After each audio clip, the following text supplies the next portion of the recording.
हजुरले नोट गर्नु, श्राद्ध पक्ष आउँछ, हजुरले युट्युब खोल्नु, श्राद्धलाई मजाक बनाएर कति टेलिसिरियल बन्छन्। एउटा कुरा भनौँ, ती टेलिसिरियल हेरेर हामी नै हाँस्छौँ के, हाम्रो बुद्धिमा आउँदैन कि हेर हाम्रो धर्म संस्कृतिको मजाक उडाछ भन्ने कुरा।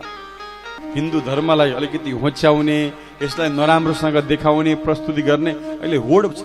क्रिसमस आयो, मलाई क्रिसमसदेखि कुनै समस्या छैन, मनाउनु पाउनु पर्छ। तर म ओमकार सनातन मान्छु, मेरो छोराले किन त क्रिसमसको टोपी लगाएर जानु पर्यो? यदि सनातन संस्कृतिमा जन्मेको बच्चाले क्रिसमसको दिन त्यो टोपी लगाएर जानुपर्छ भने जन्माष्टमीको दिन इसाई बच्चा पनि कृष्ण बनेर आउनुपर्छ। सब गर्न के खोजेको भन्दा चारैतिरबाट अब आउने बच्चाहरूको मानसिक शोषण गर्न खोजेको।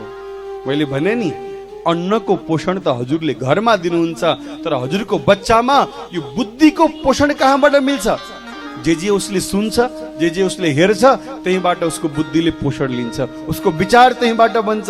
फिल्महरू आज सनातन संस्कृतिको विरुद्धमा गएका छन्। म यहाँहरूसँग निवेदन गर्न चाहन्छु, मौन बस्ने होइन। यदि कहीं गलत छ भने त्यो गलतलाई गलत हो भन्नुपर्छ। हाम्रो संस्कृतिमा आँच आउने गरी कसैले फिल्म बनायो भने, कसैले वेब सिरिज निर्माण गर्यो, कसैले हास्य श्रृङ्खला बनायो भने हामी अब छोड्नेवाला छैनौँ।